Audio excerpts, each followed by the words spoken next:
Robot is on location in Anaheim, California with the one and only John Featherstone.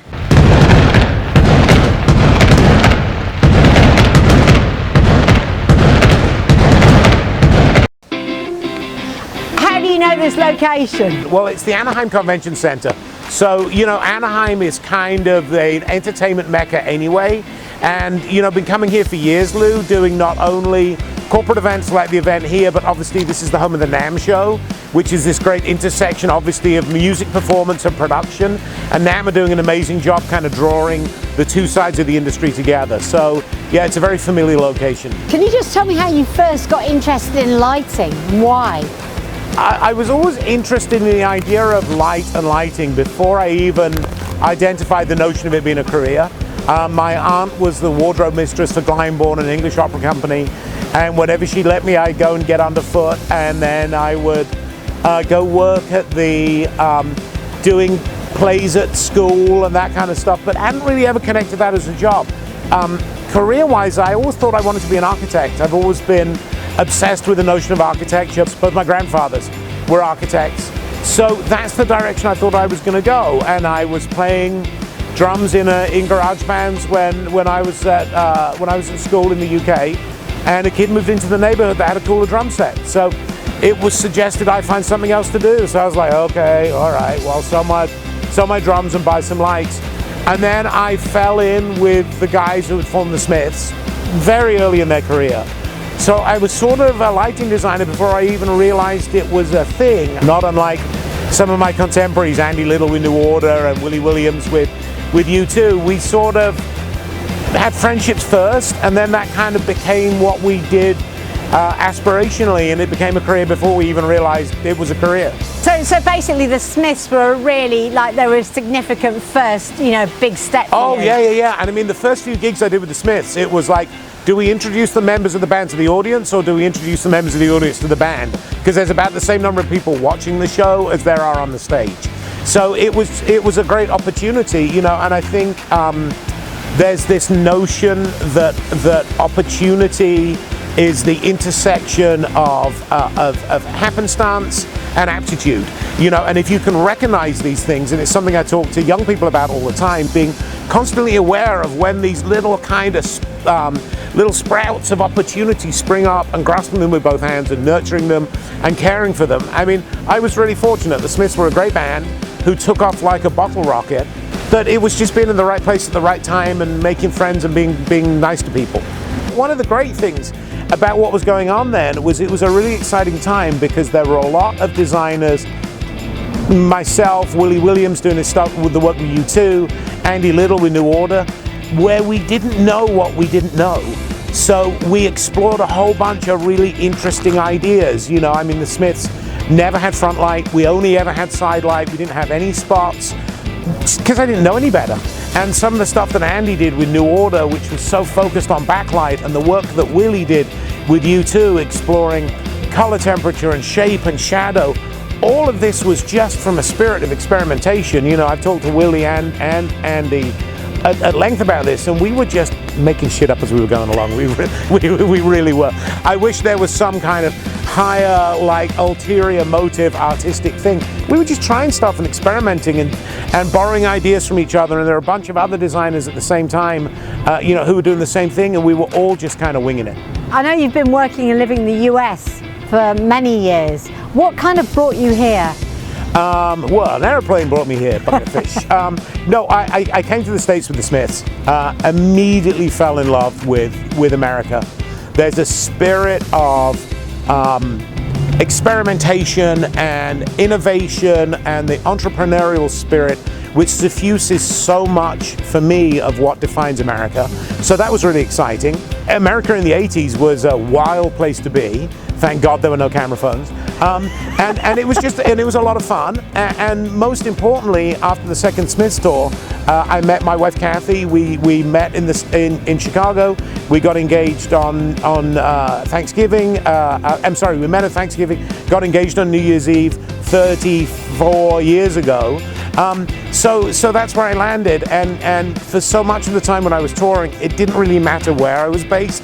But if I had to pick, the work, the excitement, the dynamic, that sense of opportunity was very much more present in the US. I just want to talk a little bit about LIGHTSWITCH, your design studio, which you founded with Norm Schwab, and that's nearly 30 years ago. So at the time, that must have been one of the first?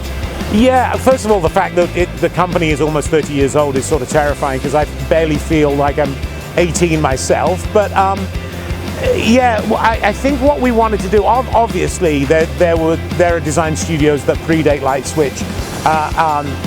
Jules Fisher's studio, Fiorentino's studio, but they tended to focus in one area, you know, whether it was architectural lighting or theatrical lighting. LIGHTSWITCH was one of the earlier studios to focus on this notion of the cross-pollination of all of these projects. And one of the things that we discovered really early on is that the clients that we spoke to were really interested in what was going on in other fields.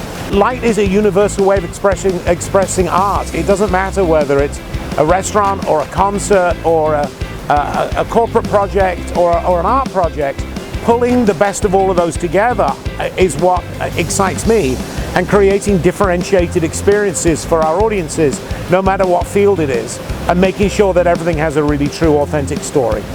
I know you've had a huge, vast experience over your career, etc. And I know there's many memorable moments. I'm sure they're all memorable in their own way.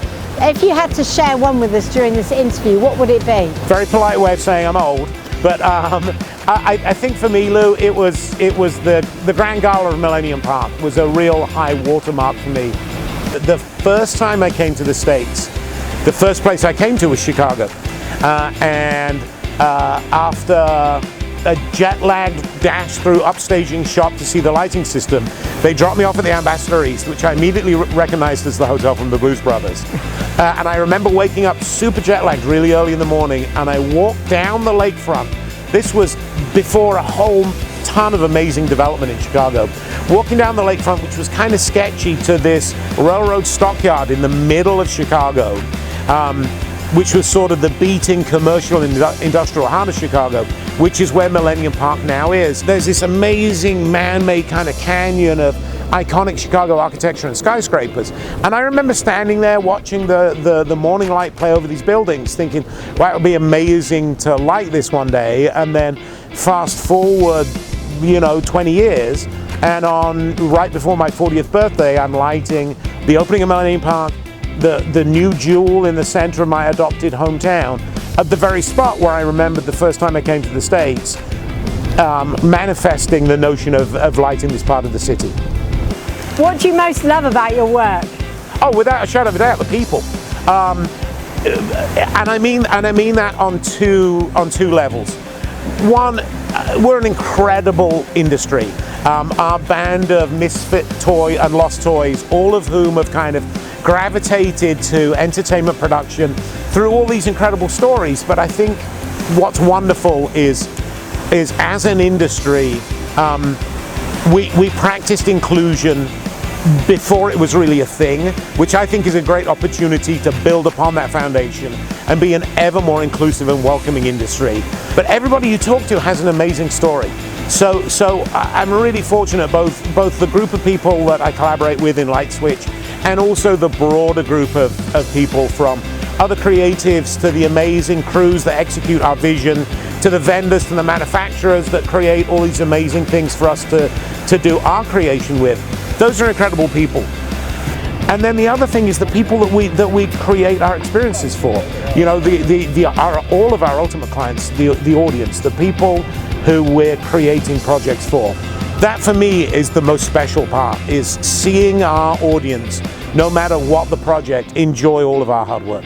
I know both of your daughters have gone into the industry, and Hayley's a lighting designer and lighting director in her own right, and Ella is a production coordinator. Does it make you very proud that this has happened? I mean, how can it not? I'm really fortunate. I think aspirationally, almost every parent, if they love what they do as much as I love what I do, would hope that their kids would see the appeal of that. But I think more than anything else, you know this well, Lou, everybody in our industry makes incredible sacrifices. We spend a lot of time away from home. We miss a lot of birthday parties and school plays and special events and all of this stuff in the interest of doing this amazing job that we have. In those circumstances, in families, it's really easy for the job to become the enemy. What I'm really proud of, and so much credit for this is due to my wife Kathy, was that the kids grow up without my work being the enemy, but being a part of who I am. And it was that they were able to, Kathy and I were able to give Haley and Ella a fundamental understanding that what I do is an important part of who I am. And it wasn't like when their friends ask them, what does your dad do? And they go, I think he works at the airport because he's always going there. But Haley recognized, she was like, Dad, there are these people who you haven't seen for a decade, and then you're with them and it's like you saw them yesterday. Those are the kind of friendships and the kind of relationships I want in my life. And I think we would all do well to remember that working in our business. And the fact that I was able to bring two strong, powerful, intelligent, welcoming, creative women into our business, I think we need more of that. So, you know, that's my little homage to the diversity and inclusion part of our business, is I brought my kids. That's great.